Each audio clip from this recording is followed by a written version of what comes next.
Right now, I feel physically good enough that y'all might can go ahead and schedule me for release, but the biggest concern that I have is exactly, she showed up. It looks like all these empty promises that I have had before might actually come to light now, have come to light, and I might actually get the results that I was promised Good. for the first time. So that will be a great benefit. We like to I won't keep eating canned goods. It's got a lot of sodium in it that aggravates things. I won't have the physical. I'm gonna have the physical limitations, but I'm not gonna have the restrictions limited to just me. Now I'll have some type of assistance to get me, and I might even be able to get to my appointments. That's awesome. Because how are you supposed to take care How of am I yourself if you can't do all these Thank you, things? ma'am. It's a big catch-22, and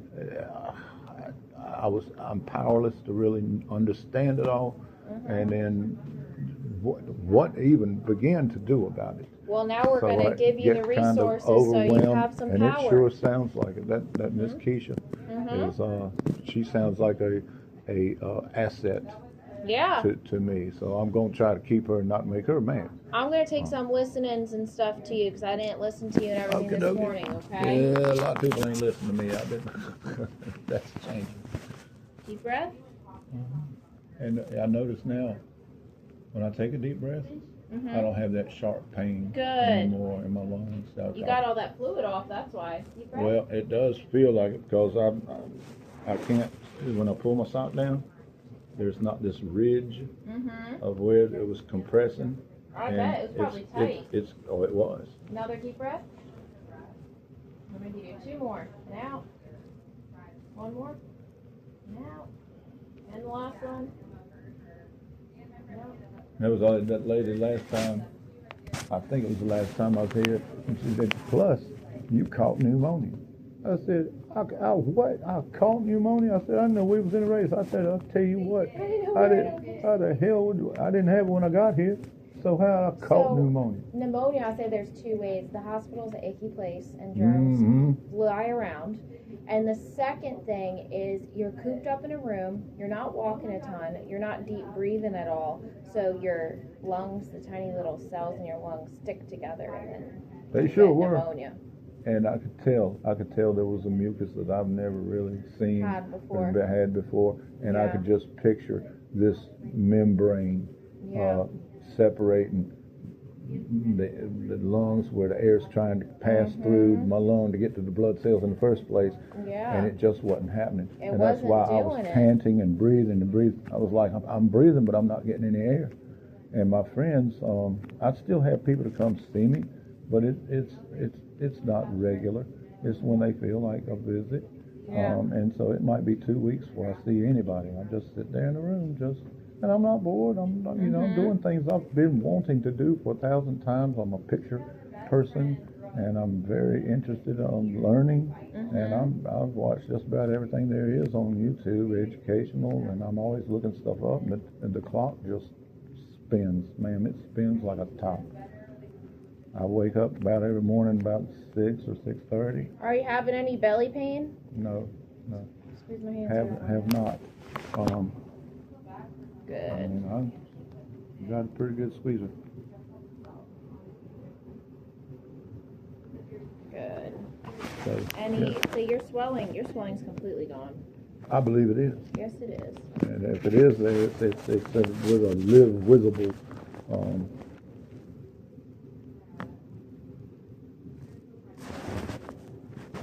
Put your arms up for me. I'm going to press them down and keep them up. Good. I'm going to listen to you one more time. I'm going to listen to your heart. Just don't talk for me so I can hear it.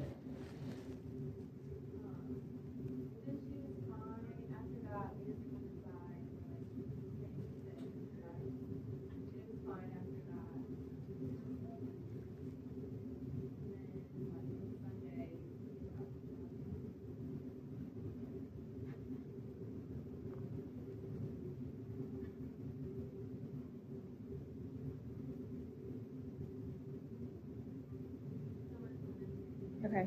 Good stuff. Yes, ma'am. I'm expecting somebody to call me back. Now we'll make sure I can turn this phone off if they call so we're not interrupted.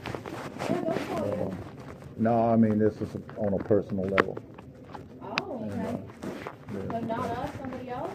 I mean, I do. I handle a lot of calls and stuff, and I'm still, like I said, I'm doing things on a consulting basis. And one of them is a customer, and I'm trying to make sure that I don't miss them. Being in here in the hospital, I was about to drop the ball on something that I promised them that I would do, and I was able to accomplish that while I was here. And I sent the information they need. Now, we spoke earlier, and we couldn't continue to call. She had to do something.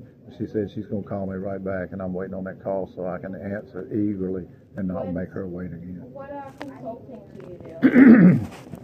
I've been a plumber just about all my life. I just had my 41st anniversary of being a plumber. I've owned my own business for 21 years, and I'm good at that. I'm very good at.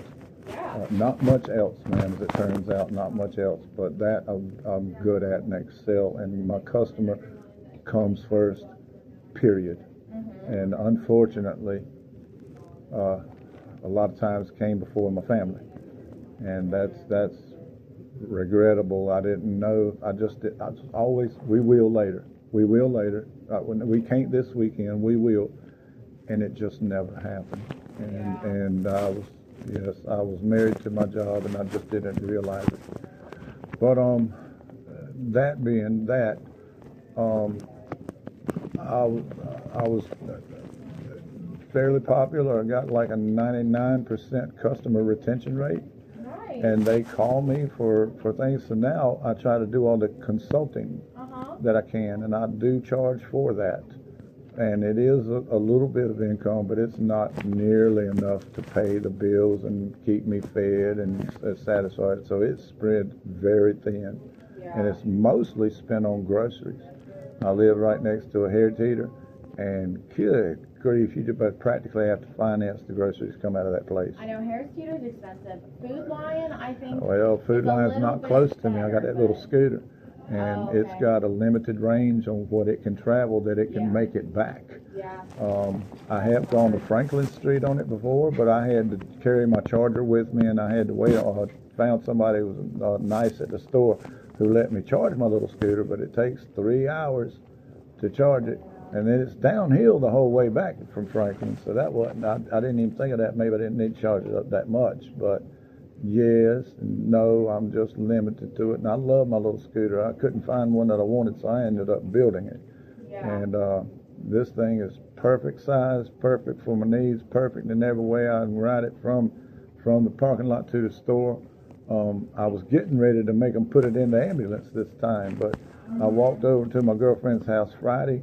I spent a little time with her, and she lives very close to me, and we've got an unusual relationship. But I had left Sunday morning, and I was walking back home, and all this kicked reared its ugly head again, and I didn't quite make it. In fact, I was at the Nations Bank on Willow. And, I'm having, you can hear it in my throat. I got a little something going on there. I don't feel sick in any way. This was present before I came to the hospital, but it's there, and it's different. Do you smoke? No, well, we're working on that. Y'all give me patches. You give me patches when I'm here. That might be but the pharmacy elects to fill what they want to, apparently. And so for the second time, I was going to say third, for the second time I've had prescriptions filled over there. They will not fill those patches for some reason. So yes, might be an insurance. I can't just quit. Well, I had insurance. That's what got me drifting off the store in the first place. When I said that all this stuff happened and the Widowmaker and all that, I had insurance. Yeah, they got me that, and I think I had Medicare also. I had some type of insurance. Hey, you have Medicare now, don't you? No. I'm supposed to. She was shocked. Yeah, see there? But she was shocked. I think she's going to help me change all that, to rectify that. But I had something else that they got me. All of this was taken care of for me. And so I didn't, but as it turns out, one of the insurances you have to reapply for. Well, I didn't know anything about that. I didn't get it in the first place, and there was no contact, no nothing. So I guess it just expired or diminished or whatever it did. Insurance is a pain. So I don't even have insurance. When I came back into the hospital, I was confident. Oh yeah, I got it. And then they come back around and said, no, you don't. And so that was a quick visit as a result. And but the prior 2 or 3 times I've come in, they're realizing that this is a vicious cycle, and it's very expensive, and it really is avoidable to a large degree, all by just getting me signed up for what I qualify for anyway. And so when it finally happens, then yes, I'll quit being such a burden on society, which I look forward to. I feel guilty being here right now. I feel guilty. Don't feel guilty. I can't help it, ma'am. I was grown.